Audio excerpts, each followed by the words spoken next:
The At Your Insta podcast is brought to you by Comic Town. Check them out at www.comictown.net or search for Comic Town Gaming Center on Facebook.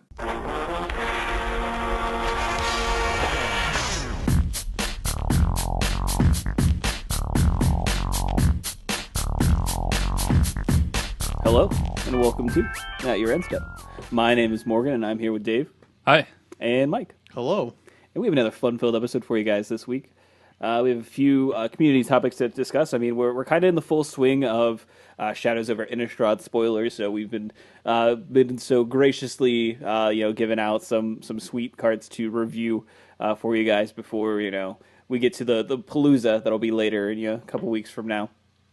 And then we have some stuff that Star City Games announced, and a little bit of a funny story to talk about towards the end of it. And then we did have a GP that happened over the weekend. It was team limited, so we will be fairly limited in what we discuss about it. Hey, I get it. yeah. And then we also had an IQ at Comic Town locally that Dave and I attended, so we'll talk a little bit about that.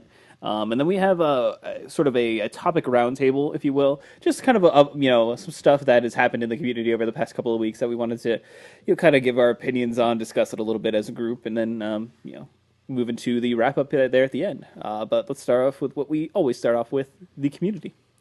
So, like I said, Shadows Over Innistrad is swung full steam ahead as far as spoilers are concerned, and we've got most of our planeswalkers. We've got 3 of the four planeswalkers that are going to be in the set. And now 4 makes sense because we have like an extra sheet because of the double face cards. So it kind of makes sense that they would have like room, and theoretically it could mean that they're just looking to print more planeswalkers in the 2-block paradigm anyway. So they've got to account for those origins numbers that are gone now, because you got 5 in core sets, but now you have to do a core set. So right.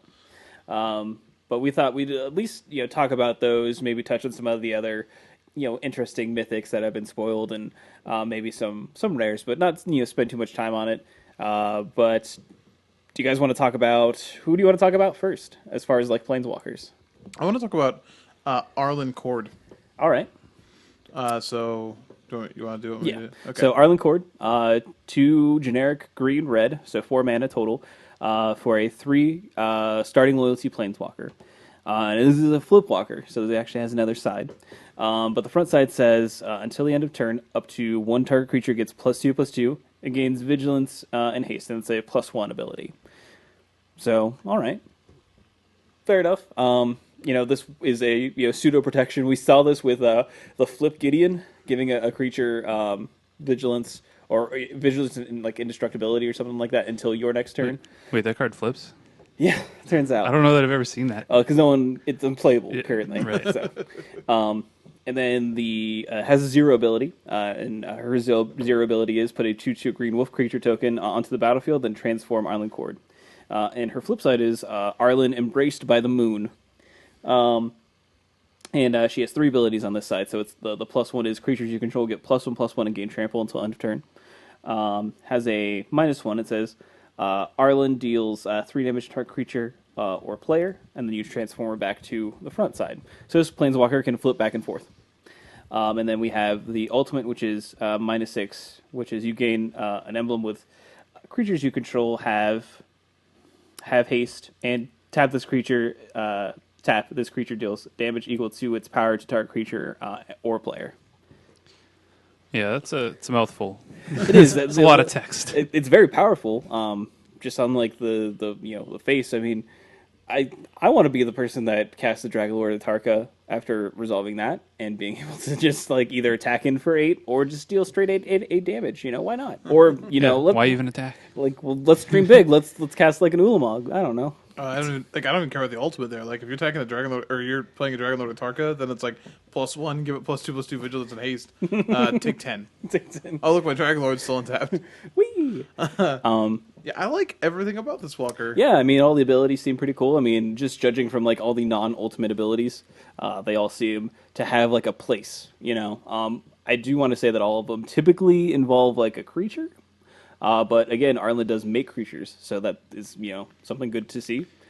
Yeah, I was gonna say like if there's one downside to this, is it's reliant on having other creatures in play, because 2 of the the 2+ abilities work with having other creatures in play. But like you said, it does make 2/2s, so you could play it on an empty board and then make a wolf, transform it immediately. So I think it gets lightning bolt the next turn, which yeah, I mean, even if like all you're doing is making like because it's -1, so all you're doing is making a couple wolves and bolting a few times, like you're doing fine. But if you ever have a chance to make like the +1/+1 and trample ability super relevant, then like it's disgusting. And like +2/+2 and vigilance and haste on the front side is also disgusting depending on what you have, because vigilance can be backbreaking when you're trying to kill a planeswalker or anything else.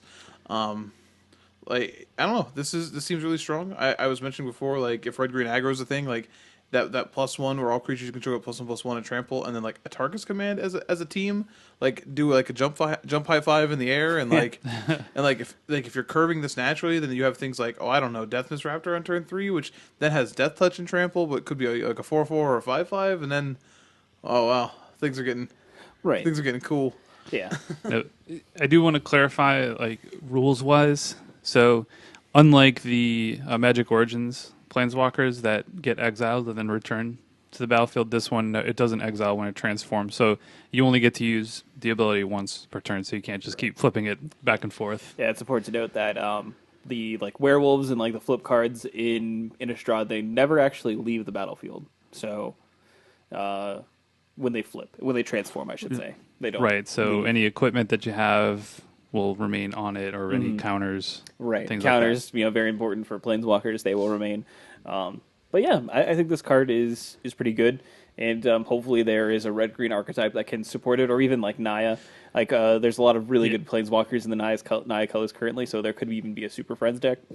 Yeah, this card is good enough that it'll force its way into decks. Yeah. Like it's not gonna just not get played. So it's it's really sweet. I think it's an exciting card, and probably one of the flagship, rares or mythics for the set, I would say. Yeah. All right. So who is going to be next? Let's go with Nahiri. All right. Nahiri, the Harbinger, or the Harbinger, if you want to be incorrect. I was gonna say, don't do that to me. People will do that, Don't and hurt I my want soul. I want you to know that, Mike. Well, people always think there's another R in there, so you hear Harbinger a lot. Like it's not a bringer, like it's just We're the bringer of BI, Hars. Harbinger. Yeah, just like So, correctly, or like when you go on a binger, No. Harbinger. Anyway, 2 red white, so 4 CMC total, +2. You may discard a card. If you do, draw a card. If you don't draw a card. You could just +2 and do nothing. If you really wanted to, If you have no cards in hand. yeah. Sure. And this is -2, exile target enchantment, tapped artifact, or tapped creature. Very important. Got to be tapped. Very important that the enchantments can be untapped. Yeah, I mean, when's there been a tap enchantment? Or at least the last time there's been a tap It's like, enchantment. what is it, Biden of Thassa? Oh, yeah. That was also an I mean, artifact. It's also an Yeah, I artifact, but guess. whatever. That is a weird thing. That is true. Yeah, you got me there. And then -8, search your library for an artifact or creature card, put onto the battlefield, then shuffle your library. It gains haste, not your library, the creature. Returns to your hand at the beginning of the next end step. So interestingly enough, people were saying that we talked about is Emrakul on the plane. That ultimate really hints at she's bringing something huge with her. Emrakul came onto the battlefield and attacked the Annihilator 6, and that's awkward for you. I'm so sorry. I do find it a little awkward though, because I don't know how big of a thing you can be putting into play. At least in standard, and actually have this card in the deck as well. Yeah, that's the big question. Yeah, you could say Ulamog or something. Yeah, great. It doesn't do anything. It exiles 20 cards, I guess. But I don't know how many decks are doing both of these things, but it's splashy. It seems like a really sweet thing to do in a commander format. Yeah. Yeah, it's a kind of card. I don't think we should judge it on the ultimate. The ultimate Of kind course not. is No, what no. it is. But I do think being able to play it and then destroy a tap creature is actually pretty good. Now, obviously, that's not always going to be reliable. But if there are tap effects or some way to tap creatures in the format, then it obviously makes this card better. But the loot ability also, it gives colors that don't normally have that kind of selection. It's a rummage. Yeah. Yeah, like I was telling you, Morgan, I think if you're playing like a ramp strategy, for example, it could make good use of this card because that deck can also it can get clunky draws where like you either draw like too much ramp or just too many threats but not enough ramp, and it can kind of filter that out for you a little bit. That's like red white. You can Right? do Yeah, Naya. yeah. You'd have to be playing Naya, but if you have Oath of The Nissa in mana your really deck, looks. The mana really looks like it's gonna Oh, gonna yeah. work out for that one. Perfect. if you have Oath Couldn't of be Nissa, better. Oath of Nissa lets you cast this card. That's, Well, let me also point out this card also destroys Oath of Nissa. yeah. Yeah, sure. So like if you're like if that would it's what it came down to, I play my Nihiri first, destroy Oath of Nissa. Ah! Yeah. I don't know. I do think that this one is the quote unquote worst one out of the three walkers that we've seen so far. But I don't think it's as bad as some people have said.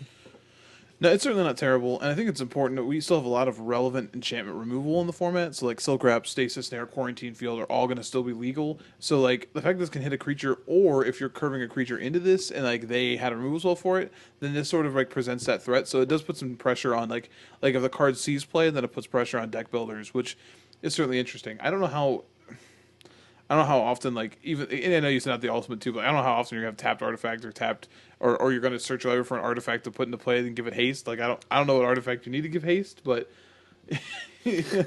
like you did it, so I'm proud of you. Could be an Like, artifact creature. but then it's just a Then you creature. just get a creature. Yeah. Like, I don't understand, but I think she could be okay. I mean, like, obviously the key for her is going up to 6 loyalty is a ton. So if you're playing, like I said, in a RAM strategy, then like if your opponent cares about her enough, then like you have to attack her. And in that sense, she kind of reminds me a little bit of, and obviously her minus ability is not as good, but she kind of reminds me of Vraska, where when she's ticking up, she's not really doing anything. But then if you're trying to like pressure the opponent, then she can do something. And otherwise, she's just giving you a little bit of value. So it's interesting. It's certainly playable. I think people were a little disappointed that because his art is stellar, and like Nahiri is like so like rage filled in like the storyline so far. So for her to be just sort of like draw a card seems kind of weird, but I don't know. Yeah. I mean, she does enable madness, which is a minor thing, but a thing. Yeah. I mean, I don't know. I mean, we've seen a lot of red kind of madness, either enablers or cards. So I mean, it being part red is pretty relevant. I don't know. It's. I wanted to say that we haven't seen like a mythic madness card, which I think is relatively important. I don't know that I we mean, will. we've only seen 2 playable madness cards for red. We have Fiery Temper. Temper and Incorrigible Youths. We Yeah. have the 2/1 vampire too, right? Does that itself have madness? No. Oh, Yeah. okay. Never mind. But I if we do get like a push madness card, I mean, every discard outlet then gets instantly better. So we'd have to Right. kind of wait to see how the whole set looks like For to sure. really evaluate the impact of like something And of enabling course, madness. We'll would be- revisit Nahiri and these other planeswalkers and the Palooza. Yeah, for sure. And then lastly, for now, tomorrow, as of this, we're recording this on the 16th. Tomorrow we get Soren, so we'll have to revisit him later. Wait, what's the date today? The 16th, Of which month? March, which so it's is like- which is what number? 3/16.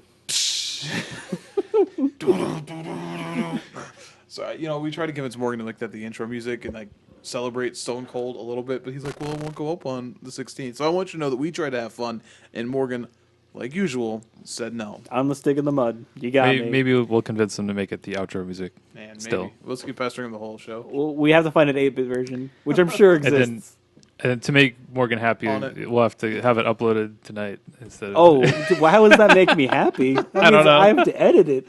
It's because Tonight. We'll just have a flawless show. You won't have to edit anything. That's impossible. Not like that's never happened before. You've never had to edit anything out. no, not at all. I want you to know that Stone Cold 8-bit does exist, so Perfect. look for it. All right. Anyway, let's move on to It's locked in. to Jace. So it is written. We just got Jace today. He is Jace, Unraveler of Secrets. 3 blue, so 5 total per CMC. He has 5 loyalty to start. His +1 is scry 1, the draw a card. This is what opt, basically. Yeah. Yeah. Yeah. I wish they would just Print that card? Can they just reprint that card? Well, It'd they probably would be they too would good. they would just print a new card that says scry 1 and draw a card. Right. Well, yeah. That's They fine. call it half ordained. Just ordain. Not pre. Just ordain. And then he has a -2. It says return bounce target creature. Return target creature to its controller's hand, owner's hand, not controller's hand, owner's hand. And then -8, you get an emblem that says whenever an opponent casts his or her first spell each turn, counter that spell. It seems pretty good. So when I first read this card, I read the -8 for some reason as whenever they cast their last spell of the turn. It's like, well, how would you even know what the last spell is? Like, which one gets countered? Do we go back? Like, Is that your last like spell? this one's countered, but wait, I want to play another spell. Oh, okay, fine, that resolves. Then the next one gets countered. Oh, I decided I want to play another spell. Yeah. So I have to this read it is- again. This is like a semi. No, this is a hard lock with a what's the Eidolon of Rhetoric? Yeah, Eidolon or Rhetoric? Arcane Laboratory. Arcane Laboratory. That's what I was thinking about. Yeah. Yeah, any of those effects. Either Sworn yeah. Canonist. Yeah. Yeah. So there you go. Something you can do to really make people upset in your casual games. Yeah. But this card seems fine. A lot of people have been comparing it to Ob Nixilis Reignited. Yeah, I do wonder if this is just a symptom of like having more planeswalkers in general, but it does feel like these walkers sort of are fitting like certain archetypes. Like 5 mana +1 gets you a card, -2 affects the board, 8 cost ultimate. You know what I mean? Which, don't get me wrong, Jace is good. I like this Jace. Like for a 5 mana planeswalker that like you get to draw a card off of immediately and like go to 6 loyalty. Like that's a really nice spot for like a control style planeswalker. It is weird that he is more powerful when he's a boy detective rather than the actual living guild pact. But whatever, I'm not gonna judge that. I also think it's great that like if you read the storyline that went out today for it, like where him like he like ran away from some werewolves and talked to Liliana. The first thing Liliana said to him was, "Nice coat." Yeah, they really emphasize that. Hey, he has a new coat now. So Like- I feel like my -8 on my fake Jace wasn't too far off. Yeah. I discussed a fake Jace where you would get points Yeah. to go trade in for a sweet Jace coat. Yeah. It's from Wizards of the Coast, and they're focusing on it. So Yeah, look they out for really your did. local prize wall, Jace coats. Jace coats. I'd probably buy a Jace coat. Let's be fair. Oh, I definitely would buy a Jace coat. There you go, Wizards. New avenue stream. So those are the 3 planeswalkers that we have right now. We assume that Sorin will be black-white something, but Probably make vampires of some persuasion. He I may. still think maybe it could be pump black them. red. I think it could be black red. Okay, yeah, I mean that's a good theory. The only thing is Anguish Unmaking, I guess, does. Yeah. And we'll get to that card. Suggests black white, but Do you think they would make them black red when they already have 2 partly red planeswalkers? well, I mean, I don't know. Can you have another? How many sets in a row, like or blocks in a row, can you have black white Sorin as well? Like, oh look, so it is. We got another 4 mana Sorin that again makes a vampire token. I hope he's 3 mana. I guess he could just. Yeah, he could just be mono black, right? and like I think they have to be careful. Well, they could be mono black. This Because is we've true. had Soren but, Markov. but he's also been this guy who's like defending his plane. So it's not like even Anguish Unmaking is not a black thing to do when he's like trying to save humanity too. I don't know. It's possible. I just feel like you're gonna end up with like I don't know. His design space feels so limited when he's black white. Maybe they'll surprise me, but We'll wait with I don't bated have- breath for tomorrow. yeah, I don't have high hopes. We'll see. Where do we want to move from here? Do we want to talk about the Olivia? We can do that. I did just mention the Anguish Unmaking. Yeah, I was gonna say, why don't we? Okay, so we'll hop down to Anguished Unmaking. Now, this card is going to remind you of a couple of other cards that have existed already in Magic. It is 1 black-white. All right. It's a good start. Exile target non-land permanent. Well, hey. Oh, it's also an instant? Oh, yeah, that's great. You lose 3 life. That's not that bad. That's it. That's what the card is. Yeah, so we have Utter End, Shave a Colorless, you lose 3 life instead. Yeah. Worth it. So much Correct. better than Utter End. Yes. Oh, it's definitely better than Utter End. Like, there's still, much like Utter End was like a 1 or 2 of, there's still a lot of stress on this card as well. Yeah. Like, you can't just play like 4 Anguish Unmakings and call it a day. No. I would say that, yeah, it's just the 1 mana difference. It's so huge. No, though, for sure. but- And this is as close as you're going to get to, an actual modern playable Vindicate. Like, we had Abrupt Decay, which is close. Obviously not hitting lands.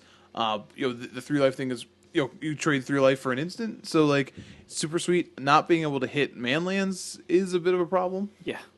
Like, when they're swinging in with their, with their, like, I don't know. I was going to say Lumbering Falls, but that one has hexproof. So, Well, I like, mean, Fumarole, and you're like, I wish I could kill They're this. 4/1 or they're double striker. Having a clean answer to Planeswalker, though, is always nice. And, like, especially a lot of these planeswalkers that we're seeing can tick up to high loyalty, to start out with.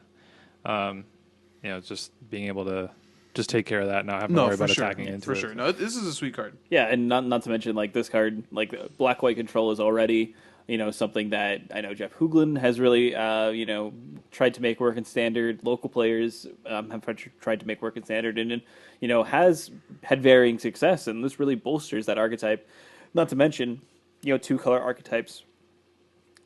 Two color archetypes in general are going to be likely the way to be when the Shadows comes out, and this is a huge swing towards wanting to play those two colors.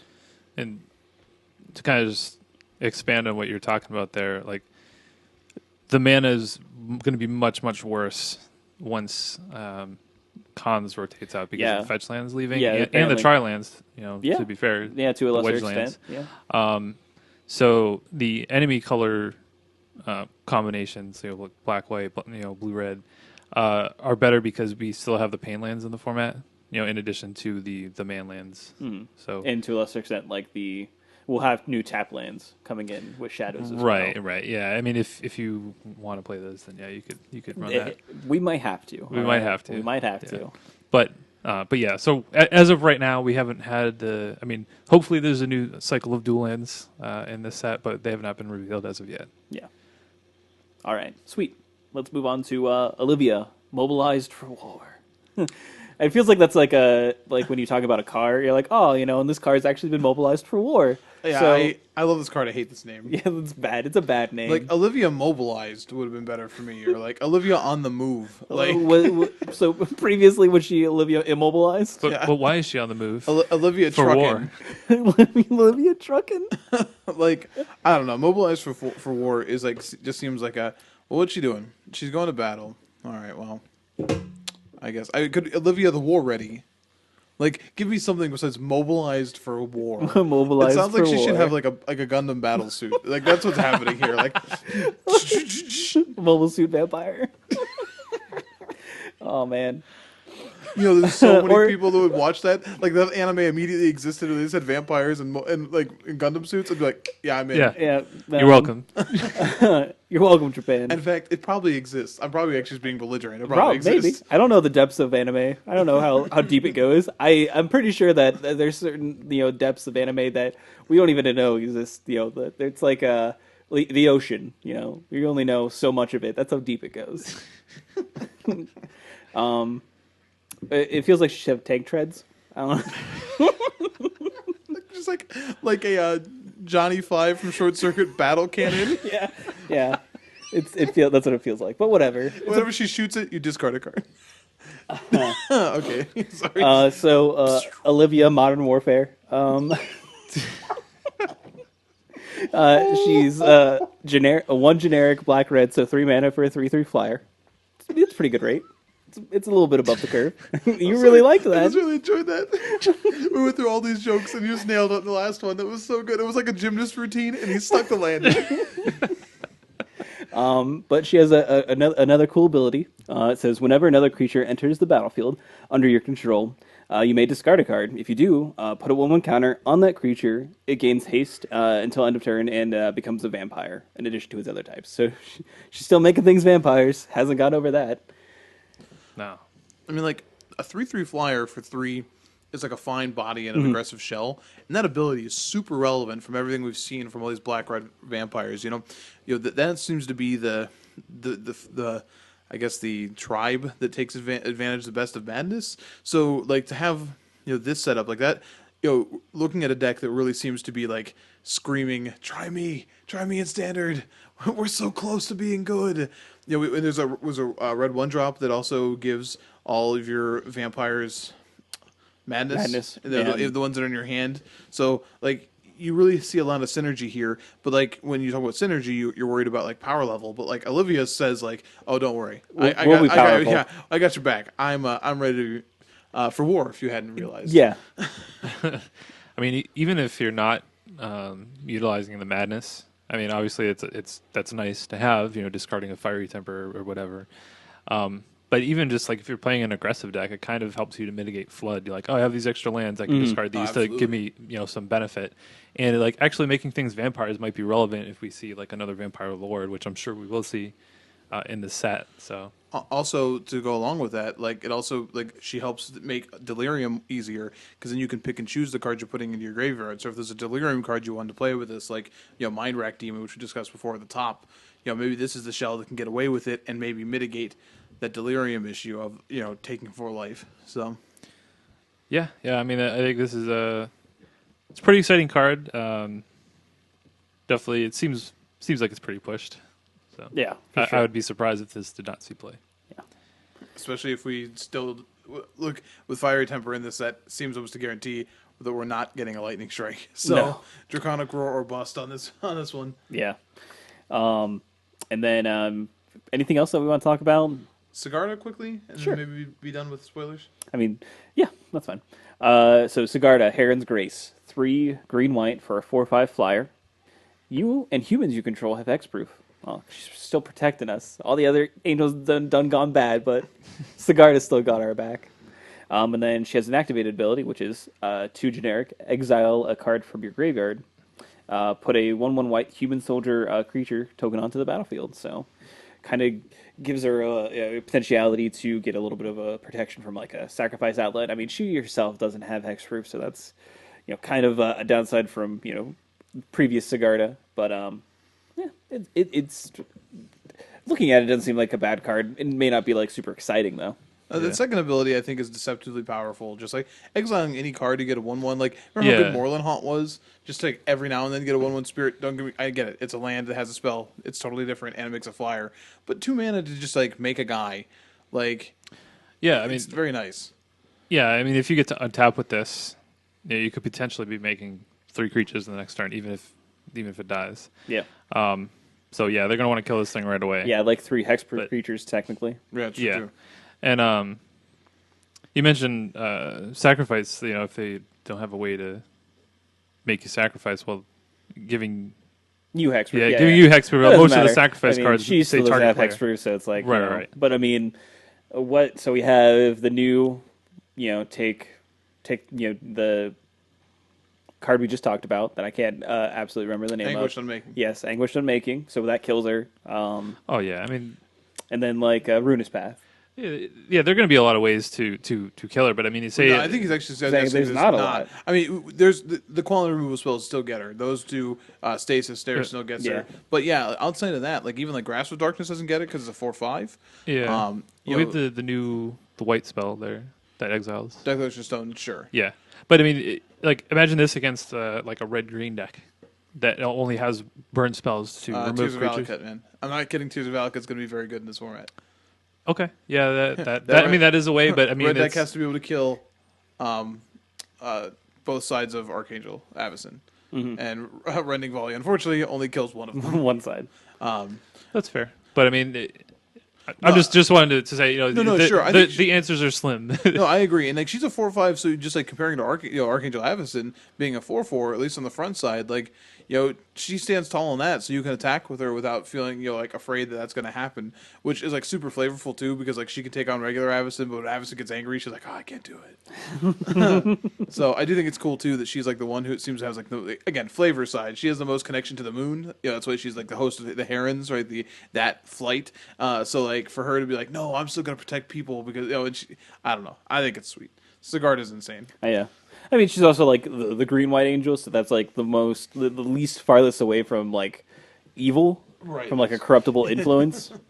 Because like, you have red, which is frenemies with black, not frenemies, but like friends with black, and then you have blue, it's also friends with black. It's great. It's good. I like it. Thank you for this color pie lesson. You're welcome. Let's move on. All right, I think that's all we're going to talk about because we obviously have a whole podcast. We're going to talk about all of these good cards. Oh wait, we'll have one more to talk about. This is just a a sort of a funny story though. So apparently, when initially releasing the mythic card called Descend Upon the Sinful, which is exile. It's 4 white, exile all creatures, and then it has delirium. If you have delirium, then put a 4/4 angel token into play. I'm flying. Um, Due to its French translation, though, it actually reads, at least this initial release of this card, exile, descend upon the fisherman. Which seems like a really that seems like a Greenpeace card to me, in all honesty. Like It's like very specific. the It's like fishermen, we yeah, really don't like fishermen. they've and been going after the whales, and we need to stop that. Avison is just like some sort of like I don't know, like PETA stand Right, in. correct. And then the fishermen are going to take water cannons and then shoot at the angels. So that's the only way that makes sense. Or to harpoons. No, Yeah, no, they no. could do that. Like, Just shoot them. harpoons. Yeah, there you go. Well, no, you don't want to you don't want to kill them. You just want to deter them from stopping your fishing operations. Is it like is he using squirt guns? No, they're water cannons. Okay. Imagine what a Blastoise has on is the back that- of him. I was gonna say, is that like deterring a cat from like scratching the couch? Yeah, but Get away!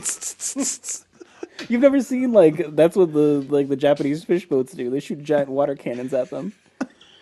At Greenpeace when they try to stop them from fishing. No, I've never actually seen that. Oh, there's video evidence of it. So. Interesting. Yeah, I will take a look. I thought you were making some sort of like weird. Oh, no, civil this rights is- yeah, joke. yeah. I was This like, is I a don't know where weird. you're This going is with like this. a weird real world thing that actually happens to Greenpeace when they try to stop awesome. fishermen. Yeah, for real. Look it up. Okay. Yeah, All right, fair enough. So yeah, exile a fisherman. Take exile a fisherman. Take that, fisherman. that. I don't know what you did, but you did something. Oh man. So that's everything for the community. Let's move on Whoa, to that is not true, sir. what? We had changes in the season Oh, 2 yeah, I of the Star skipped City this. Games tour. I skipped this. That's why. Okay, yeah. So never mind. Yeah, Star City Games did their season 2 update. So there are some changes that are going to be going on for season 2, which starts with Columbus in April, Yes. technically, the same weekend as the Invitational. So first and foremost is that not only do you get a playmat for signing up for the Open, you do if you actually sign up for a Classic. And they're actually changing what playmats you get. Normally they're custom art, referencing magic cards, like Kitchen links. kitchen Or links, Tassiper. Tassiper, stuff like that. Now that Magic has gotten a little bit more open with sharing Magic art to be put on playmats, now you get actual Magic art on your playmat. So if you sign up for a Legacy Open, you get a Thalia this is actually from Dark Ascension, not the promo art. If you sign up for a Modern, you get the Ghost Quarter. And if you do a Standard, you actually get the new art for Sigarda. And I mean, that's pretty awesome. I'm not going to lie. Anytime that you can get more, Magic art on actual playmats is pretty sweet. Because not to say that the custom ones weren't cool. Many of them featured cats, and I'm a big fan of cats in general, so I was okay with it. And it turns out many other Magic players are, because those playmats get resold for many dollars. But this is a great way to do it, and it's awesome because it's actually all Innistrad flavored for season 2, which makes sense. So it'll be interesting to see what they do when they have a new set, that doesn't have any reference points. So maybe we'll go back to seeing classic art and new art. But I'm pretty excited about that, and it'll be interesting to see what cards that go onto those in the future seasons. It is also important to note that the classics are increasing in price, if I'm not mistaken. So Yeah. $10 more to Correct. account for the playmat. Said playmat, but I mean, you would pay $10 for these playmats, so I whatever. think vendors will also at least pay $10 for Pay these playmats. $10. Right, So if you're yeah. really upset about it, you can just immediately get your $10 back. Correct. Yeah. Now they did say that they'll still be making the kind of the creature collection playmats or whatever. Like the, like the cat playmats. So they'll still be doing those things. I don't know how they'll be distributing them. I mean, yet. you can always buy them, and they do some of them for their game nights and that kind of stuff. Yeah, I would imagine they would, it'd be tied to the game night or something. But yeah, it's pretty cool. I definitely like that they went to using the magic art because there's so much art. I mean, think of how many cards are in each set and how much unique artwork there is, and really only a fraction of them get put on playmats. Currently, And there's just like a lot of sweet artwork out there. So I'm really excited about this. That Thalia mat looks really cool. Especially when they're using especially like the indication that for like for the classic events they'll use older art. So like it opens it up to like you don't know what there could be. Like they went Innistrad theme for this one, but like if the next block is a new set, then like what other random pieces of Magic art could they pull to try and support it? So I think it's cool. Yeah, definitely the Wizards is working with them on this. It was working with the artists who get to make some more money this way, and we get these sweet play mats. Yeah, So for sure. We benefit as players. They're also going to have infinite challenge registration for their opens, not just their GPs now.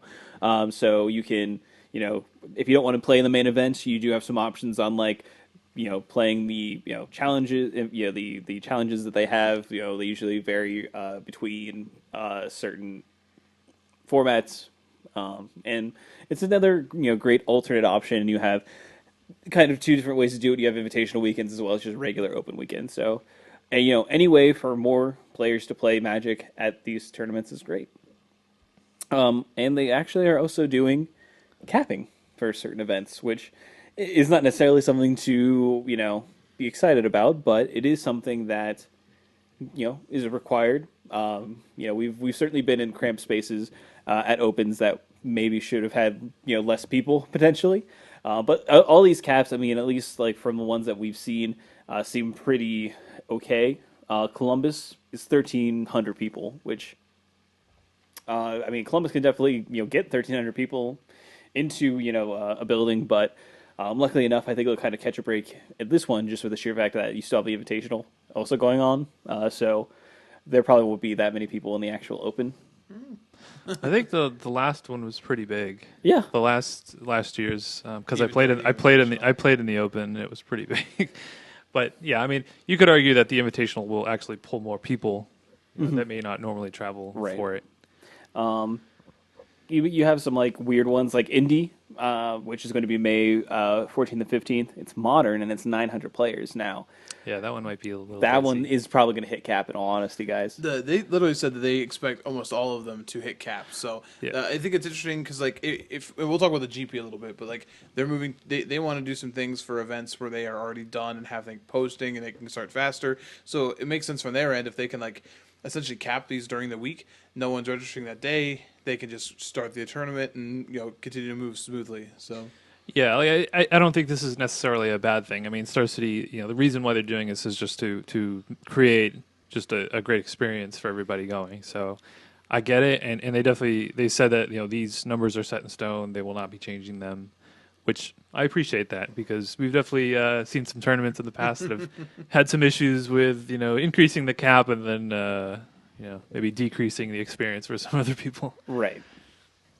But yeah, I think all these changes are relatively positive, and I still have full confidence as in Star City as a tournament organizer. As far as I'm concerned, their tournaments are run better than anyone else's across the board. So I would rather go to any one of their tournaments than at least big tournaments, GP level, open level tournaments, than anyone else's.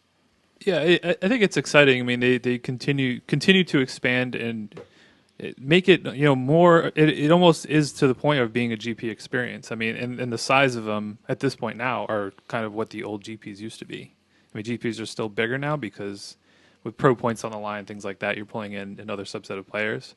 But I mean, for what it is, I mean, especially if you're somebody who's just starting out competitively, I mean, this is one of the bigger things that you can do. So, I mean, it's pretty awesome. I like seeing that they've continuously improved it instead of they could easily just rest on their laurels and be like, oh, well, we're going to get X many people no matter what, so Right. we don't have to really do anything to make it better. Seems like they're very committed on continuing to improve. So, Right. But that is our last community topic. Let's go ahead and talk about the GP that happened over the weekend, as well as the IQ. I guess we'll touch on that first since that there isn't much talk about that. But Dave and I went to Comic Town's IQ on Sunday. It was 24 people. And so it was 5 rounds of lovely standard. I decided that I wanted to play 4-color company because I've wanted to be greedy and play such standard hits as, Savage Knuckleblade and Manus Rider. And Dave, what did you play? I played Jeskai Black. It was basically Jerry Thompson's list that he had a video out on Star City Premium last week. So I basically I played that list. I changed one card, which is a land, but Gotcha. yeah, pretty standard list. Nothing crazy going on. I actually don't get to go first this time. Dave, how did your weekend go? So you know that card Jotty Offshoot? It's 0-3. That was my record in the tournament. Paging PJ Salt. Dave was not in a good place. Let me just tell you, I No. stopped up there for a couple of minutes just to hang out with everybody and grab some food with them. Oh, And man, he was like openly like criticizing a player that Morgan was playing against. Like I don't think you should have kept this hand. And I'm like, he's right here, man. And he's like, nah, I don't know, I don't care. I was like, geez, like he was just like super salty. no, to be fair, it wasn't because. Well, I guess it kind of was because I was 0-3. But I was mad at myself. I played really poorly. I made definitely made a mistake in round one. I was in game two playing against Esper Dragons, and I would say I was probably about.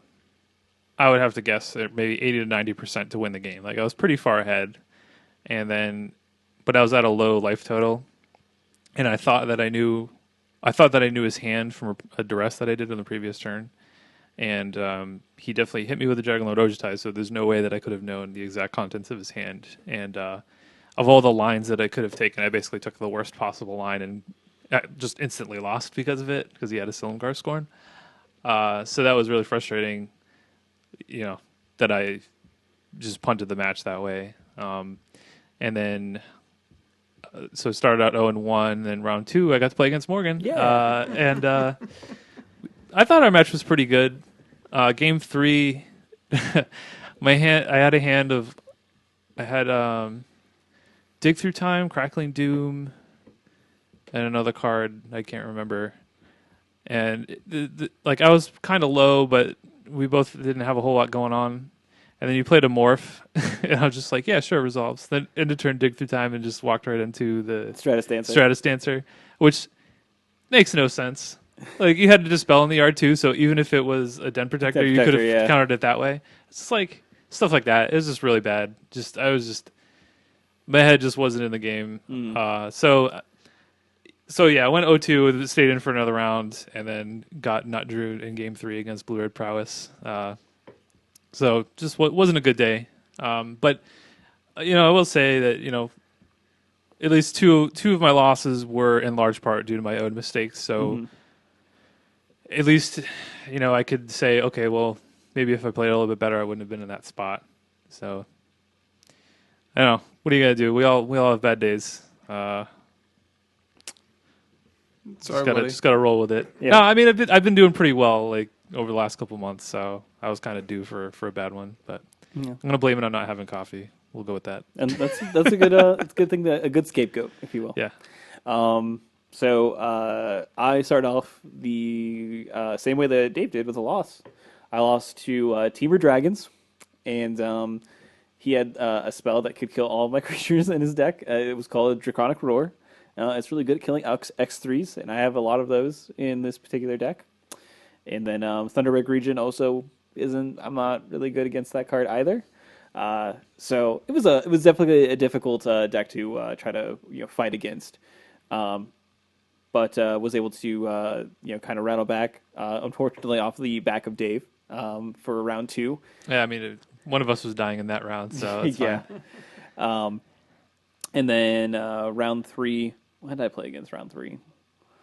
You played against was it Hardened Scales? Oh yeah, I played against Hardened Scales, and I can't say that I don't think that is a good matchup. That was intense. That he had many large things at the end of game three, but I was able to. That was actually like Savage Knuckleblade's shining moment because I was able to like effectively not make his Hangerback Walkers crack, basically, because if that ever happened, I was just dead. So I was able to like block and then bounce with them, and then like be able to redeploy. I drew a timely Valor Stance to kill his Avatar the Resolute and be able to start swinging in with my Manus Rider, which eventually got me the win. And then I played against another Jeskai Black opponent, and he he had some interesting hands. It definitely seemed like I was able to win. He got a little bit unlucky. He got stuck on lands for either game 2 or game 3, and that basically that with that win clinched my berth into top 8. So I got the draw in the last round. Then I played against Esper Dragons, which was Dave's first round opponent, and the games were really tight and they were really like extraneous to kind of like process everything. But I ended up not being able to defeat him, unfortunately. So I got knocked out in the first round of top 8, but it was a good tournament to kind of have. It was good to top 8 again. I hadn't done that in a while, so I was pretty happy about it. And, deck felt sweet. I really like it. I think I like it a little bit more than Bant just because it's a little bit more aggressive, and I'm just more of it just plays better with how I like to play the game. So that's probably what I'm going to be playing at Indy. Maybe a little bit of tweaks here and there, work with a broader range of decks as far as like sideboarding and stuff like that. But it's a good deck. I liked it a lot. Yeah, I mean that deck looks like a lot of fun, and it's definitely like a nice way to kind of like usher out like all the cards that are just rotating. just playing all the greatest hits. Yeah, It's I wouldn't. I don't know if I would call Knuckle Blade a greatest hit. Though it's like I mean, when he hits, it's like it's great. So Still have not cast that card in this format. don't worry about it. I haven't either. It's not really worth it. You know what? It's fine when you cast it, but when you just get to put it into play, then that's way better. And then give it haste. That's actually the sweet spot. Yeah. I'm actually sad that I never got to cast that card. That was like one of my favorite cards when Cons first came out. I was just like, man, this card's going to be insane. Didn't really pan out because Teamer was just the worst. Yeah, you know, like that worst, was the disappointing thing. It's just like, well, this card would have been good if anything else good in Teamer had been printed. They even had like a sweet Planeswalker in the last set that didn't do anything. Yeah, no, interestingly enough, Sarkin Unbroken, Yeah. is that it? That card will still be legal once rotation happens, so maybe... No, he will remain unbroken, unfortunately. Yeah, I guess the mana is going to be way worse, so yeah probably. Anyway, but that was my tournament, and it was fun, and I can't wait to do it again in Indy. I'm glad for you, bud. Me too. Anyway, let's talk about GPDC. It was team limited. It's one of my favorite bands. I think that's ACD. I'm not For gonna. those about Team Sailed. No, is that it? I'm sorry for that. Salute you. Well, at least I got the grumbly in the background. I guess that guy's not allowed to sing anymore, though, so I feel bad now. Oh yeah, because his Ears will explode. well, Right on stage. don't do that. It'd be cool if they could sync it up with like one of the things in their songs, though. You know what I mean? That seems like a bad. Like TNT. Like his ears just explode because he's dynamite. Wow. That's terrible. Oh, That I'm is sorry. terrible. It took a while to come around, but you got there, You buddy. got there. You won. You win that round. Anyway, we don't have a player count, unfortunately, for GP Washington DC. It was an absurd It was amount. over like 1,100 teams, like 30, was- 300 people. Yeah, it was... 1,122 teams, so Gosh. 3,366. Is a lot of people. Doesn't seem like coverage would be an important thing. Oh, no. We'll talk about that in a little bit. Anyway, yeah. It was won by Mike Cron, Justin Cohen, and Matt Severa. Severa. Severus. And I know like the Mike Cron, I think he was in the top 8 of the last Team GP. He's won the last 3. Oh, okay. He's been on the last 3 winning teams. Jeez, man. Seems good. I would want to be on his team for sure. Yeah, he's always been kind of a limited master, Right. And this team is part of that Madison crew that they're just really really good at limited.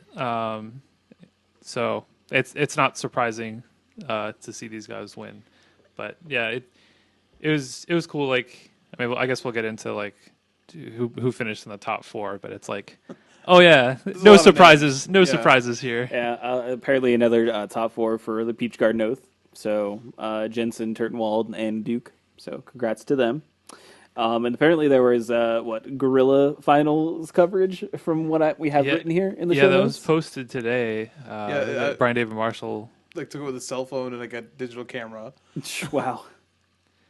Yeah, it was definitely like harken back to old school coverage of like, you know, Yeah, the angle wasn't quite right. I appreciate what they were trying to do, but like, it's still, I don't know. Again, we'll talk about this, but it still distinctly feels like that should not have ever happened. Especially when you look at this, like you had, the team of Matt Nass, Sam Purdy, and Jacob Wilson also in the top four, and that's another team that does consistently well at these events.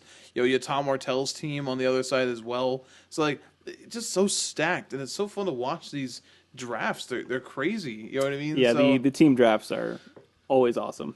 so, but everything I've heard though, was that this event was like crazy, like they had pre-registered like pools for Oh yeah, every they're team. pre-filled Like deck lists. So yeah, they only had to just Like, build the indicate decks? like how many they were playing. Or whatever. For 1,100 teams, they had pools ready for them, like which is crazy when you think about it. And like everything on Twitter was just about how good of a job Star City has done with that. So when you talk about Wizards and Star City, like pulling back a little bit on like how many GPs or how many open events, but they really want to focus on making the events themselves better.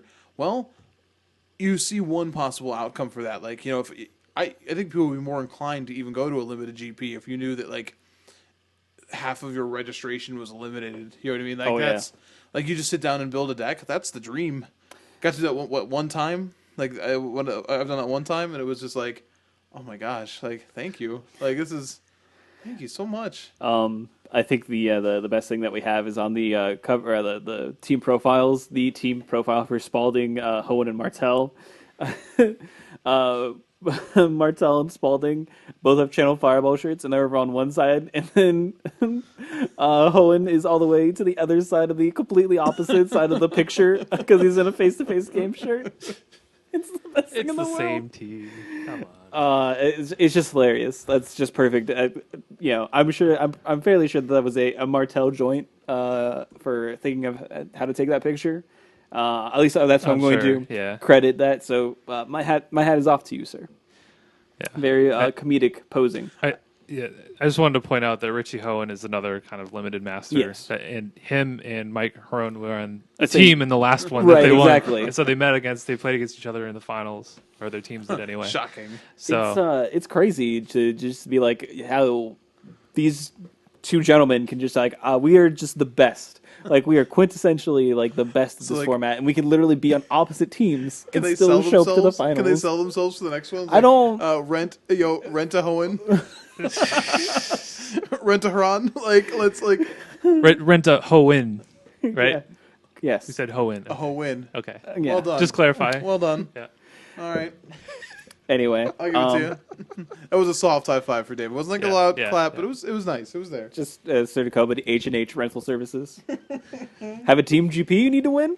Well then, come to the right place. Anyway, yeah, definitely like a lot of names, a lot of pros, a lot of people that are exclusive to being good at this format. So yeah, it's pretty awesome overall. You always have like a lot of cool stories that come out of these GPs as well. Like some of the teams, like you see, teams of like a father and his sons, playing on the same team. You had the girls from Magic the Amateuring and Elantris. and Elantris. Athena. yeah, playing on the same team. I know Chris Anderson and I can't think of the kids. It's the three brothers, and one of the youngest brother got Yeah. broken up to a different team. They've sort of been talking about he's sort of been talking about how he's been mentoring these kids on the Open Series, right. And they're real good, Right. Like real the good. Kiefers, I believe? Kiefers, that's what it is. Yeah, so that was kind of a cool team. So yeah, you always see, you see the powerhouse teams, of course, but then it's kind of cool to see some of the other teams. What's crazy, I think the brothers, the ages there are like 10, 12, and 15. And the reason that like they put they had to break them up, the mom said that if they all three of them were on the same team, they would fight too much, right? So then the best part is the youngest one is the one who got split up with another group of players, right? And they finished and got pro points. So like So the they did the 10-year-old, best? the 10-year-old brother gets to tell his brother how he's got pro points. That kid has more pro points than I do. For now. It doesn't matter. Like it's. I think it's really. When you talk about like bragging and stuff like that, that's hilarious. So yeah, there was. You're right. There was definitely some cool stories. I think that's part of what made it a little bit more disappointing that they didn't do the video. But Yeah. Hey, maybe we should segue then. All right, let's go ahead. and move into our next topic, or discussion, I guess I should say. Discussion of topics. We're going to call this the topic roundtable because, I don't know, we're not creative with names. I really wish we had like a really aggressive and like really tense sounding like a news thing like dun dun dun dun dun dun dun topic roundtable. Yeah, I That'll mean, do it should it. be like magic related. I don't know. So the idea here is we have a couple different topics we're going to talk on, and I think we're actually going to set timers for this, 10 minutes per topic. That way we can't sort of just like get way off topic here. Like we can't, like sometimes the question, the question of the week, we can sort of like wax poetic for too long. Yeah. So here we're going to try and keep it concise, focus on some things. These are all issues that have come up recently or have been specifically asked of us on Twitter. So we'll try to include all those little pieces too. So in the future, if you have, I don't know how often we'll do a topic roundtable, but in the future, if you have things that you think we've missed in a week, let us know, and we might be able to, continue making some potpourri topics for this sort of thing. We just call it the Wheel of Fortune. And It's then not bad. And then we move to the next topic. We spin the wheel. It's not bad.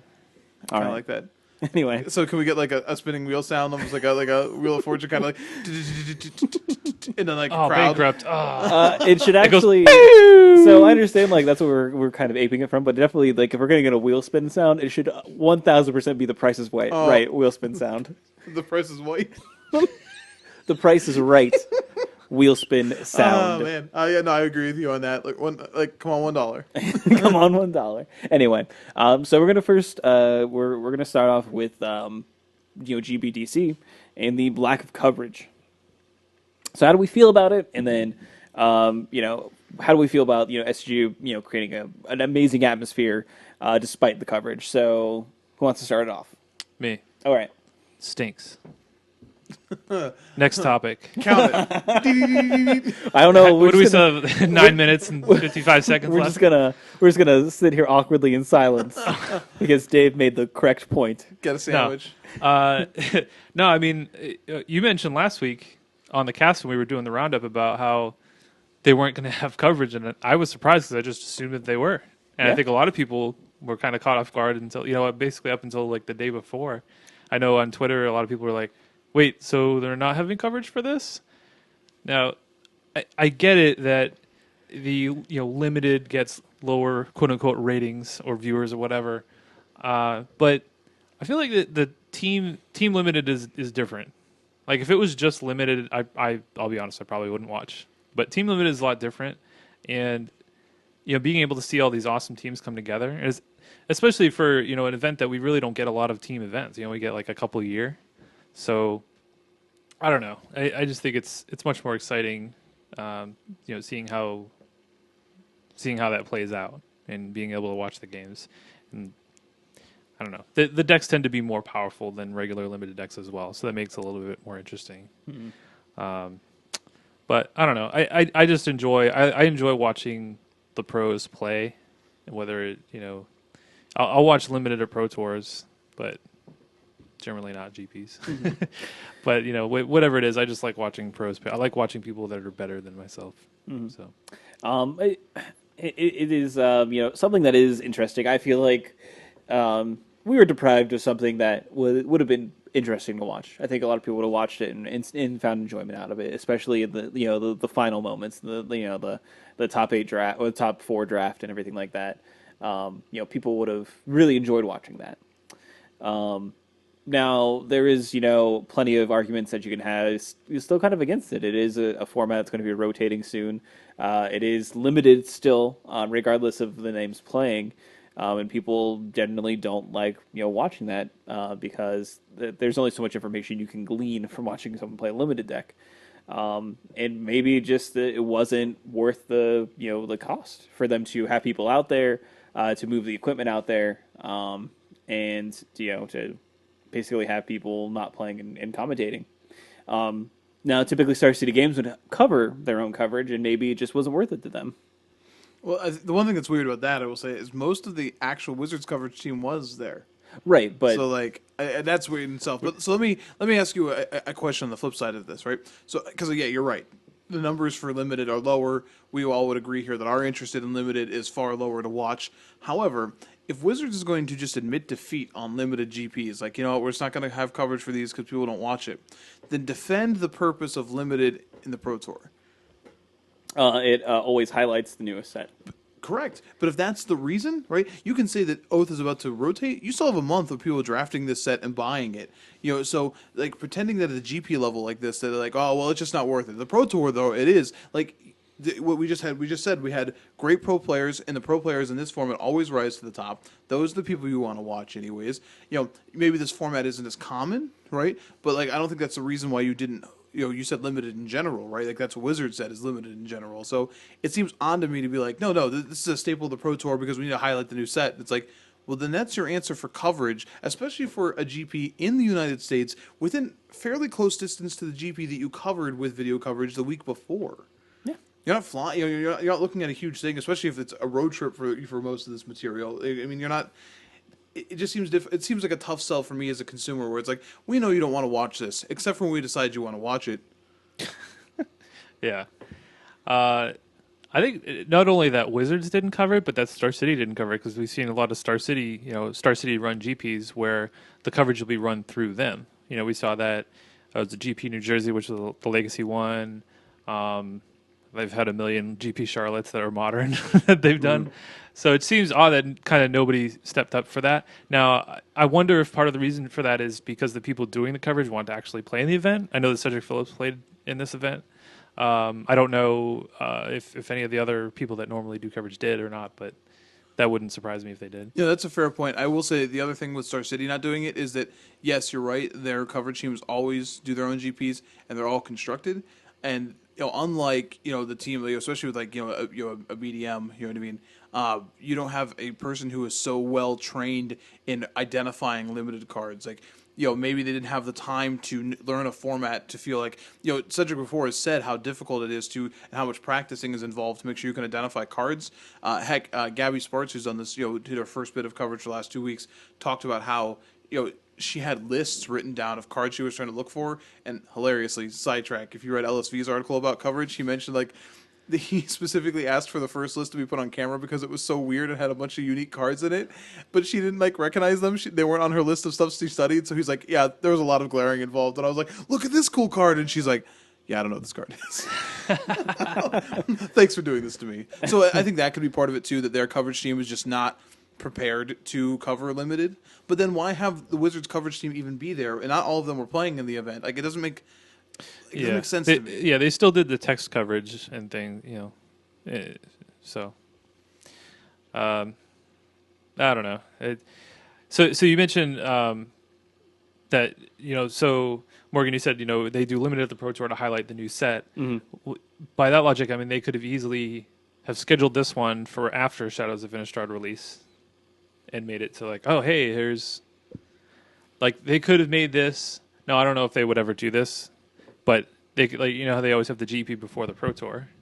They could have team limited GP before the Pro Tour, right? Yeah. Now, I mean, theoretically, there might be a reason why they don't do that I can't think of right now. But I think that would be pretty cool. I mean, I think when you boil everything down, and it's going to be, you know, the reason why they did do it is, you know, the reason why a lot of things don't happen is because of money. I just think that they just didn't want to foot the bill. Someone didn't want to foot the bill for it, and that's probably why it didn't happen. They didn't want to, you know, if everyone local is going to be playing in it, then they have to fly someone out to do coverage. Well, they didn't want to do that. So. But they were already there. Who was?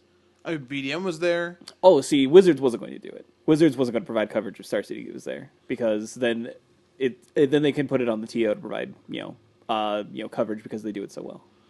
I guess. That just feels like, and you're probably right, it just feels like such a cop-out. And like, I don't know, there's so much goodwill coming out of this event. It was run so well. There was such a huge turnout. Like, that's a huge turnout for a limited GP in general. So to just be like, well, people just really appreciate limited. But this is so big. Like, this is so big. And I feel like team events like this in general sort of get like the short end of the stick, and I feel like it's a market they could tap into so much more. Like, one of the things I saw on Twitter all over this weekend was, man, I wish they would do this for constructed. And we've said that so many times. Like, I would love to go play in a team, like a unified constructed format like they do in Worlds.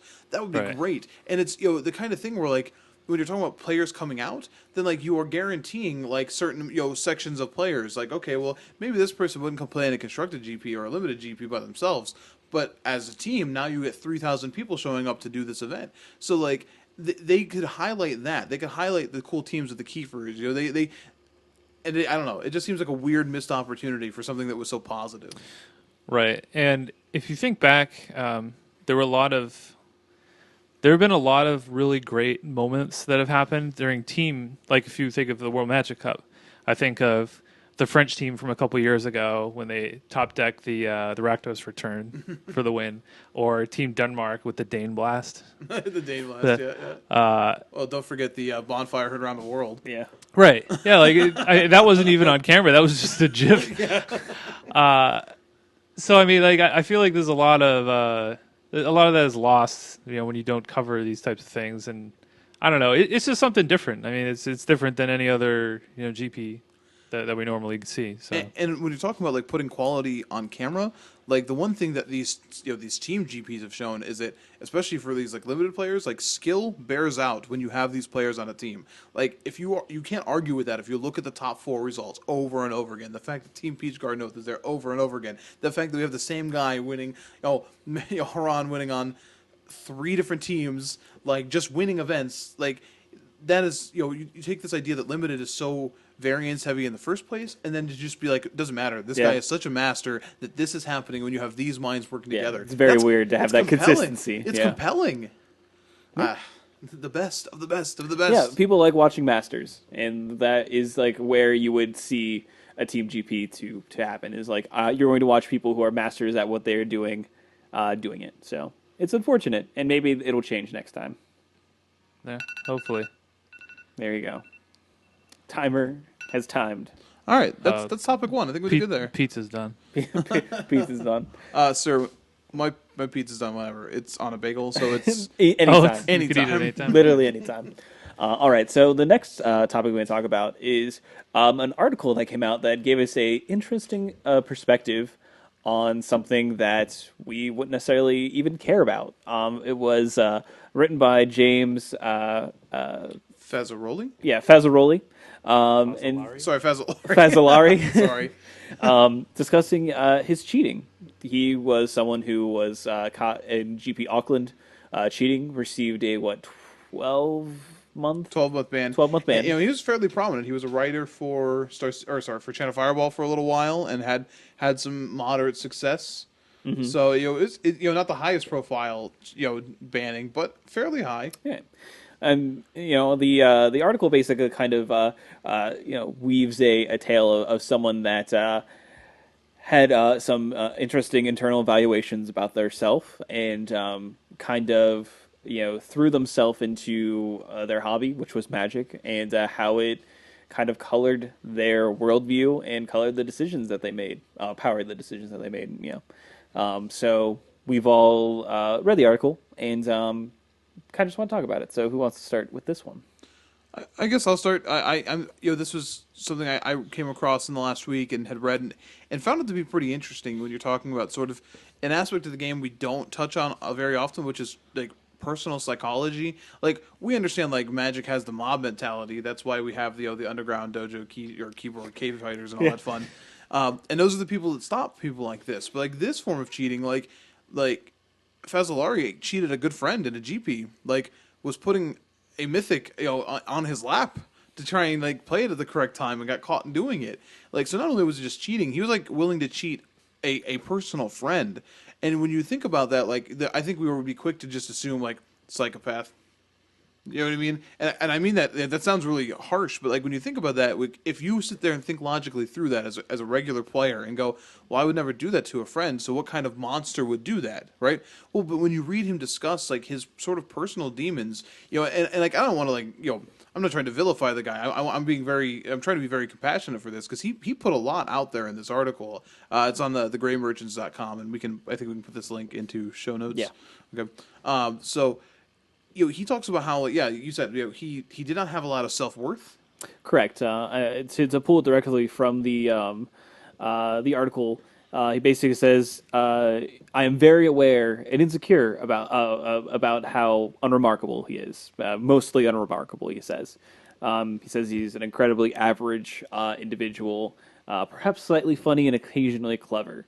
Um, and basically, he goes on to say that his psychologist that he says that this is, normal people don't feel this way. And he says those are the lucky ones, basically. That he just kind of had a self evaluation that he is just a fairly average human being, and took that to heart, basically. And when he feels that way, he says that there wasn't much for him that he would get positive feelings from in his life, and Magic was one of those few places. And I think that's something that I think resonates with a lot of people.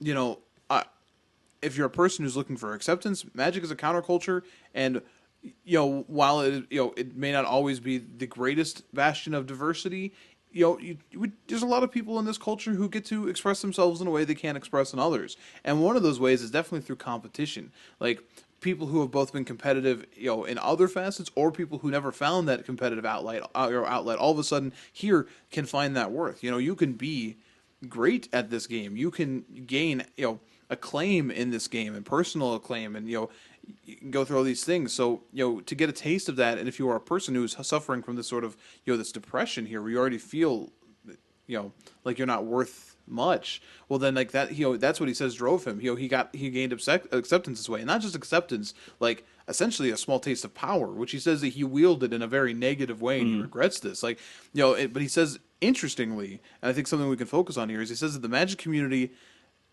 like pushes this agenda. Like they're very accepting of the person who because he's good is allowed to sort of be a jerk Be to people. braggadocious. And, Yeah. And do we agree with this? I think so to a degree. I mean, I mean, a lot of his explanation of this kind of hinges on it. He says that there is a well, let me see. He says something about like this persuasive mentality that is throughout the community. He says persuasive mean spirit in our community. That's what he calls it, basically. I can't say that I've personally felt the way that he has, as far as like measuring your self-worth at like how good you are at the game. But I mean, I do think that I'm pretty emotionally invested in it. Like if I do bad at a tournament, like say go 0-3 in an IQ, Johnny offshoot. I mean, like it affected my mood. I mean, like you said, Mike, I was pretty salty, and I try not to, when I go home, it's like I try not to let it affect me, that. But sometimes it does. It kind of lingers on. It's like, man, I kind of just had a crappy day, We've all been in those moments. I mean, I've watched Dave essentially insult a child over this game, which was hilarious. That was a long time at ago. a game day event, no less. What am I saying? I've earned my Twitter moniker is Big Tears because of the salt that used to pour down, and I do a fairly good job of checking it now. But I have to wear that name like a badge of honor because I have to remind myself that sometimes. Like, if I were to sit here and tell you that I've never felt like, and I'll be very honest, like I've never had a feeling of like I'm better than someone else, playing this game, I've definitely felt that way before, and that's certainly not okay. Because judging someone's worth compared to mine because I beat them in a game of Magic, or even worse, because I lost them in a game of Magic and felt like I was still better than them, that's not a good place to be. So having tasted that, like I don't want to say I've lived that because like I wouldn't be able to keep playing the game if that was how it was driving me, but I've definitely felt that in the moment. So I can totally see how if you let it dominate you, if you let that feeling dominate you, then it could take you dark places. I think for the people that try to make Magic into a career, not that it's it's not really a feasible way to go, but there are people that make a living off of playing Magic. And I think the more you make it kind of more of a job than versus a game, that's when you tend to get into this territory where it's not just fun anymore. It's like, oh, I need to win money at this tournament to pay the rent, or I need to win money so that I can travel to the next one, or like to keep the train going. You know what I mean? And I think when I you, need to take this foil away so I can afford to go to my Jeep. Oh, wait, that's but like when you get to that point, I mean, people would do things that maybe they wouldn't normally do because maybe it's food in their mouth or whatever. So, I've definitely been in a position, over my Magic playing career where it's been more serious than other times, and you do kind of have to be self-aware and to kind of take a step back. Like, all right, I got to relax a little bit. You know, it's not worth turning into a crappy person, over this game. So, Right. I mean, and he in the article even like goes into like pushing away friends that weren't a part of the game, which is like a really scary thing. I mean, what he's talking about, it almost sounds like an addiction in a lot of ways. I think, and not necessarily even like an addiction to magic, but an addiction to like success, an addiction to feeling self worth. And the only way that he could seek that is by getting better and better at magic, which drove him to having to cheat because he could not close that gap. well, Um, yeah, I don't think that's not uncommon in life. yeah, You know what I mean? That's very, just very that could true. apply to anything. Right. Whether it be work or Mm-hmm. gambling or whatever.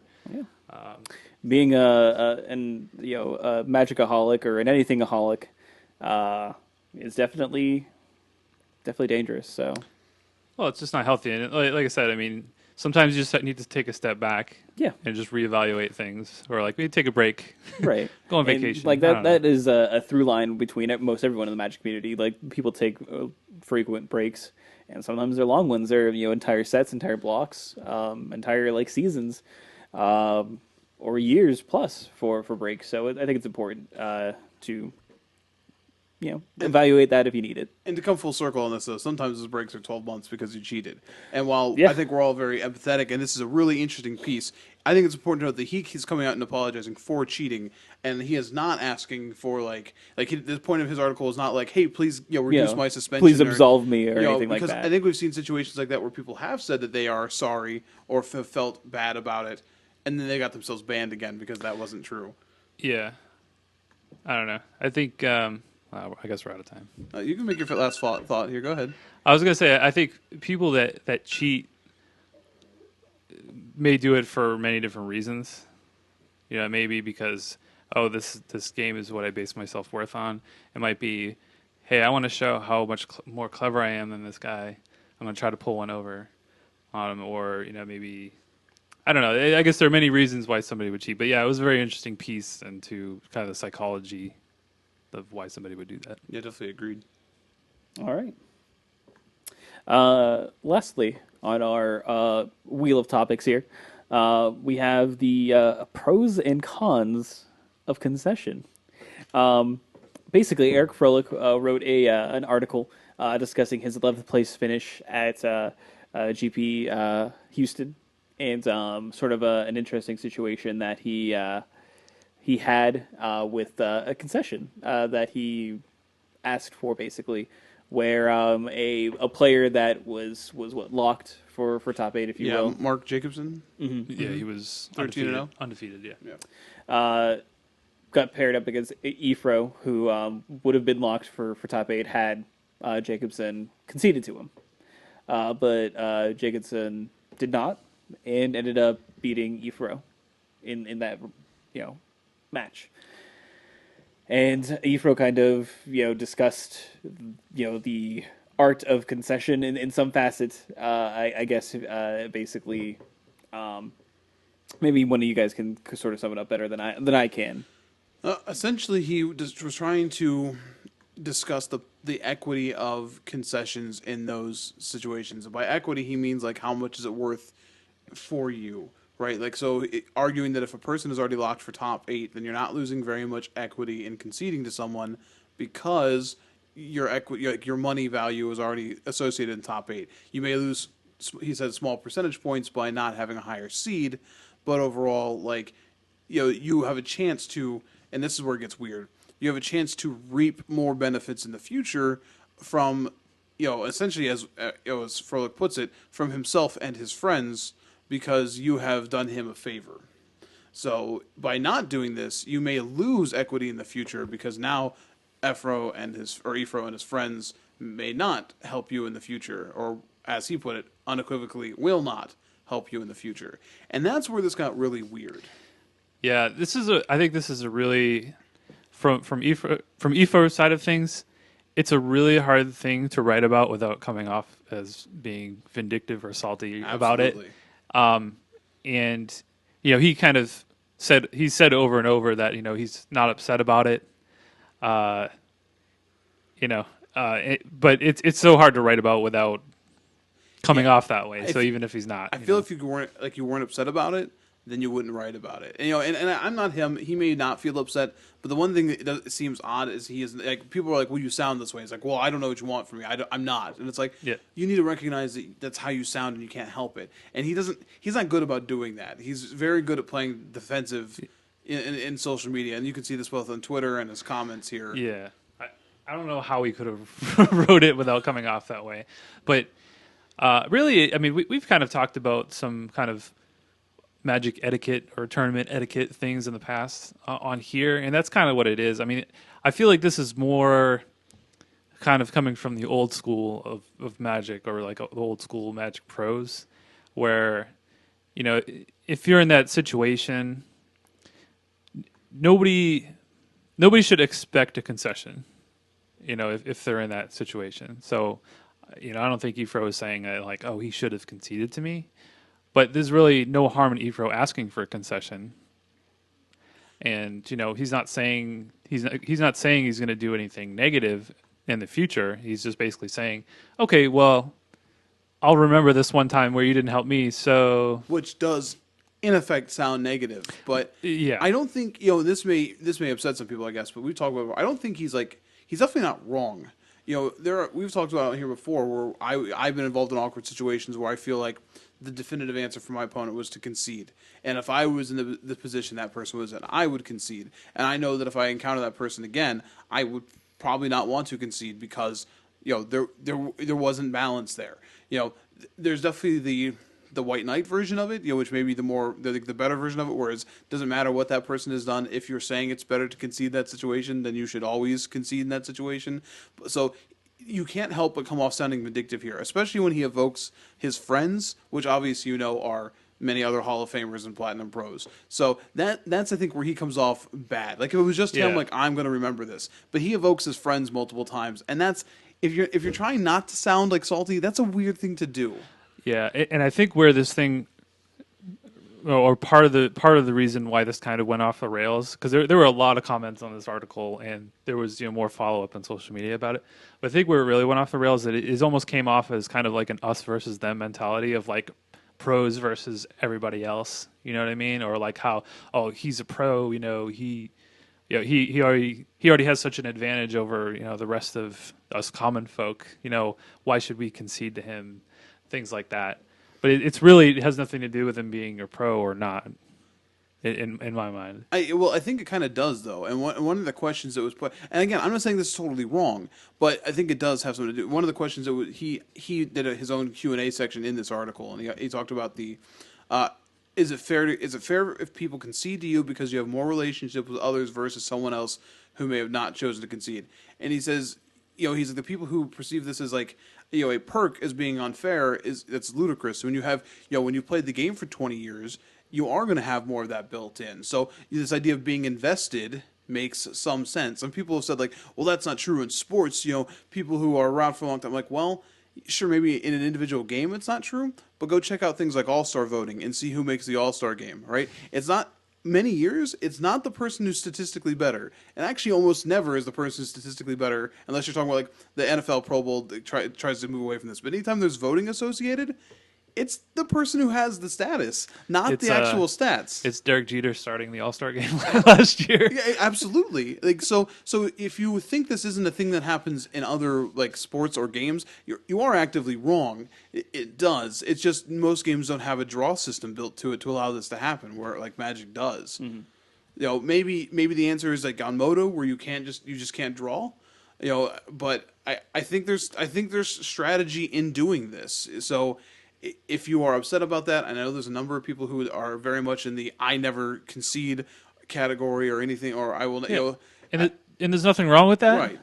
But if you are that way, and if you're in that situation where you can essentially scoop somebody into top 8 and you fail to do so, then don't expect them to do the same for you if you're ever in that situation again and the tables return. And That's really all. That's what he's saying. Yeah, and it's unfortunately he comes off that way, and I think if you again, we'll post these links here in show chat, right, Morgan? Yeah. But there's an interesting article on a website called Mana Leak by Joseph Dunlap, and for a piece like this, he went through and looked through. He went through all the comments on Twitter and on Reddit on this, and pulled out ones that did not have a bunch of people just yelling, because people invariably just yell, and unfortunately, Ifro is a little bit of a stark personality, so he sort of encourages contentious back and forth. It was really interesting focusing on that, and I think it is hard for a person who is not, I don't know, who is not playing at that level or attempting to play at that level to understand this. It sounds unfair and frustrating, and I get that, but I guess I just want to say it isn't. Yeah, I mean, I've been in these situations before. I've been playing for a long time, so I've been in these situations before where I've scooped to people where you might be in a situation where somebody gets paired down. So like I specifically remember a situation where I was playing in a PTQ under the old PTQ system. Somebody got paired down against me. I had no chance to top 8, and he would get in with a win, so I conceded. Now, another thing, another part of this that you might see, kind of on a smaller scale, is if you do something like that.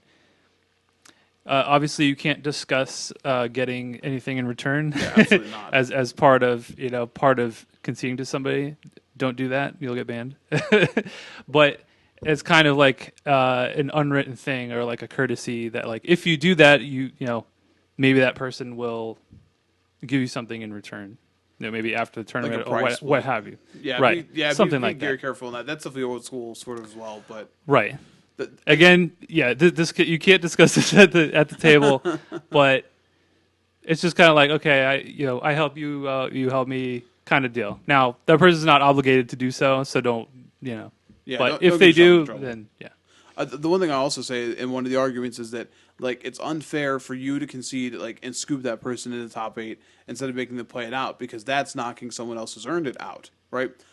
The logic to that, though, works on both sides. Like, I think people are like, well, that person deserved to get in. Well, the other person played to the point in the tournament where they were able to receive that benefit. So it's not like that person doesn't deserve to be in the top 8. They put themselves in that position for that to happen, just like the person who's trying to play in the top 8 is. So assuming that we're always knocking somebody out unfairly is incorrect when people have played into that position, right? Like, does Ifro, does he deserve a concession? No, that's not correct at all. But does he deserve to be in top 8 if he gets that concession?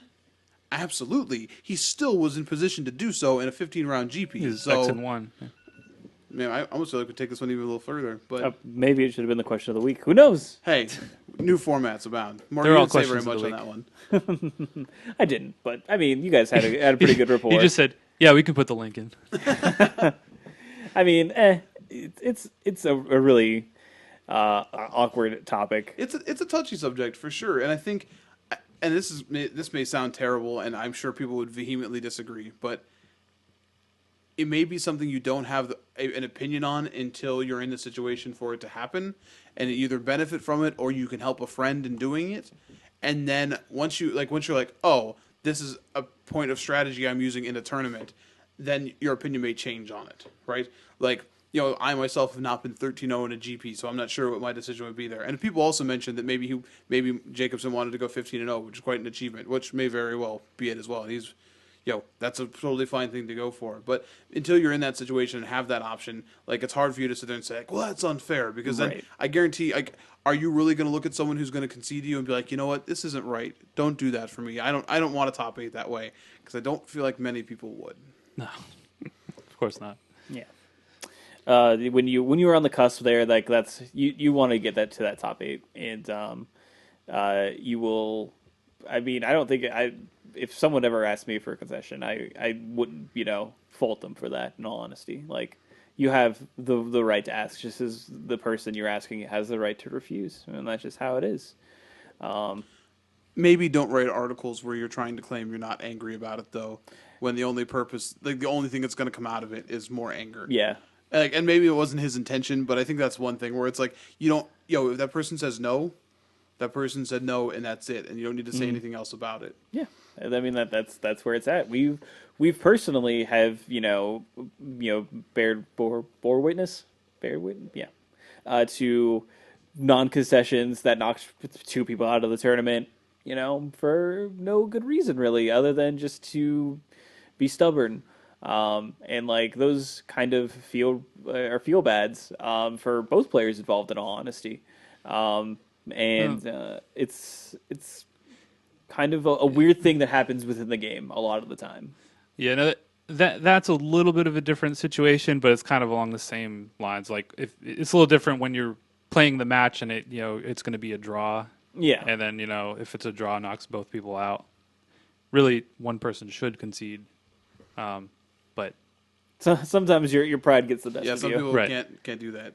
I always think it's interesting too that I know there's a lot of people who think that like drawing is okay, like you drew in the last round to get in the top 8, but like conceding to someone isn't okay. And I don't know how you can have those two different views because it's the same tournament manipulation. So I don't know.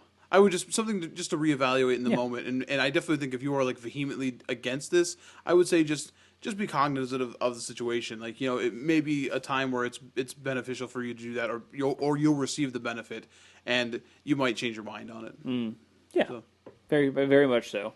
It's more than just like a binary decision. It's more than just a yes or no. It's convoluted, it's complicated, and it takes thought to actually analyze. Which at the end of the day, I think is what Froelich was trying to explain. Yeah. Is that like there is something to take into account for it, but it's really hard in that position to not sound entitled, and I think that's the thing that he failed to take into Yeah, account. I mean is like, that's a difficult I'm going to sound like a child here. That's a and difficult there's no way battle to to avoid fight. it. yeah, it almost would have been better for just a third party to write an article about it. And maybe not the week after the event where this was highly publicized. Like maybe you write it and then you don't release it until like another 6 months. Like you're gonna be like, hey, I wanted to write about this, but I wanted to make sure there's enough time between the event so it didn't look like I was upset about it. Yeah, it's a difficult situation for sure, and stirred a lot of people's thoughts. So I guess that is a positive that can come out of it. So hopefully this made you think about it a little bit harder, and you learned something. Wow. Na na na. The more Anyway. you know.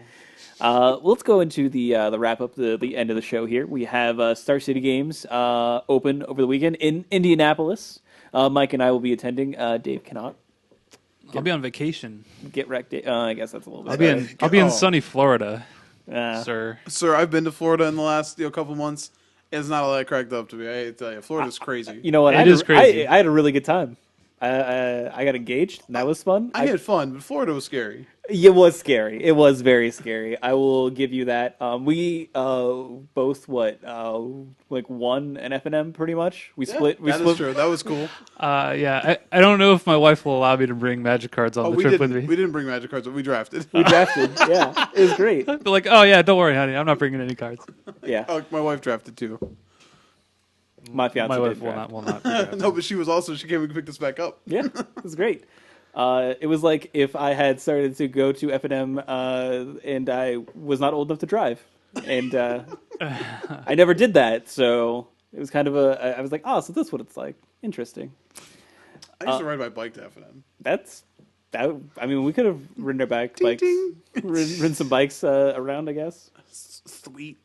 Anyway, well, I am sure Florida will be nice, I suppose. But this is a good time to mention that since Dave will be on vacation, we will have a special guest co-host. He is from the Eternal Struggle podcast. And it's going to be Min from that show. So if you have not had a chance to listen to it, please do so. It'll be mainly legacy, internal focused, and as well as financially, finance. some financial stuff. Some stuff that So- we don't touch on too Exactly, often. So they're we're gonna- a good compliment. We're gonna to test your out, see staff. how we feel about him there instead of Dave. I mean, We're totally, we're definitely not going to do that. You giving me the Jordan treatment here? Hey, only if you deserve it. hey, I don't think I'm at that point yet. do you have your junior member badge? By the way, we need to borrow that for a little bit.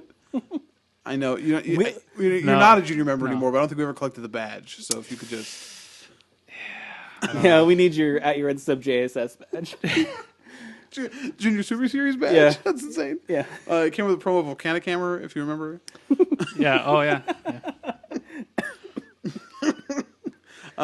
So anyways, yeah. So Dave, sorry you won't be at Indy, but I guess you'll be having a pretty good time with your Yeah. family. So I mean, I guess that's fair. What are you gonna be playing? I'm playing Bane Company. That deck continues just to be disgusting, and I don't have much of a reason to switch off of it. So I'll probably be playing Company of Some Persuasion, whether it be Banter or 4-color. We will see. And by the way, when you play a Company deck, you cannot get Bad Company out of your head for the life of you. just like singing at your opponent, and a turn, tap 4, cast Band Company. Just like, what, you mean Till collect the the day company? I- And I'm like, yeah, that card. You know what I meant. Till the day it rotates. Till the day I Reflector Mage all your creatures. Yeah, it's pretty good. I'm still think I'm leaning towards 4-color, and I've been trying to look at some interesting lists with some interesting mana base because my mana base it was interesting to say the least. I always felt like I needed like double red a lot. How interesting was it? Was it 3 interestings and 2 sentences interesting? Yes, it was. It was an excessive amount of interesting. That is correct. So you're not only playing all the platinum hits of Khan's block, Yeah, the but gold you're also hits. playing like the most greedy mana base possible before we get really Seems really like a good send off. terrible mana yeah, bases. just the extremes. Just Yeah, we're just everything going all the way. to the max. Is this a dial? Does it go to 11? Then put it there and rip it off, and then we'll be done. So, needless to say, that's what I will likely be doing for the Open Series. We also have a GP in Paris, City of Lights. So if you are there, enjoy yourself. Go see the Eiffel Tower. Win a GP. Just some suggestions. I think they're actually playing the finals of GP on top of that. That would be amazing. I don't know how the cards would stay down. Like, Who cares? We'll figure it out. We could build a little box that they can sit in. So we'll have like wind barriers. Put a mime in the background of the commentary. Yeah. Oh man. Like, cast dragons, the mime is just Or like flapping its wings. if you're a fan of Eurotrip, you can have a guy who's pretending to be a robot. Oh boy, That movie is underrated. it's I'm been a sorry. minute since I've seen that The one. movie's underrated. It's great. Oh man, we watched it recently because Jordan had not seen it. It was a good revisit. That was a good day. That was a great day. Watched that. We watched Ghostbusters. This is a little insight. This is a little at your end step post cast discussion, pretty much. It was a good day. We have good days as friends, and I'm sorry that none of you are invited a lot of the time. But you're invited to this, Yeah, every week except for we're done. we are. But next week though, hey, it'll be a little bit different, but it'll still be mostly the same. I'll be one of you next week, a listener, Oh, not a host. speaker. Yeah. That's all right. I'm sure they okay. probably have it easier than we do. I'm sure civilian life will treat you well. Yeah, I'm sure you'll acclimate and adjust accordingly. You'll We'll probably see. be wondering what to do Wednesday night. I know. You'll be like, I I'm know. enjoying my family. We're I like, should be "But away guys, from them we have, recording a podcast that we no one almost- listens to. Like, guys, we almost have the full spoiler. What's going on? You just be talking to your wife and your daughter about it. You're like, what do you guys think about this card? And they're like, Like, we're at dinner. Can Dave." you believe Soren? They made another black-white Soren. Yeah. Probably. Whenever you can talk to Mickey about it. Yeah. Mickey, what are your thoughts on the new Soren? Yeah. Well, I don't know. Yeah. Mickey, how do you feel about vampire aggro in the new standard? Oh boy. What if you just like went into like a whole like really like huge dissertation about it? Just like, well, you see, in the new format, I think the mana is going to be really difficult if you're playing highlight colors. So when you have these meshed together, we got to look for more mana fixing. Otherwise, we won't be able to take advantage of all the power that the vampires offer us. And then you're like, what? And then he's like, buy stuff, and then walks away. That's all. Oh, I wish there were more mouse cards. Imagine. Only rats though. Yeah, love that pack rat. We go way back. We go way back. You wouldn't believe how many of them live just Oh, below man. here. in the catacombs. Yeah, the catacombs of underneath Disney World. Yeah. You don't hear about The those. verdant catacombs, if you will. Yeah. Well, that's where the original, Small World After All ride is, and it's possessed. They had to Oh. demolish it, sink it to the bottom of the bog that Disney World is built upon, and then build over. It's also where the head of Walt Disney is attached to a metallic crab body, and he wanders through the tunnels. Yeah.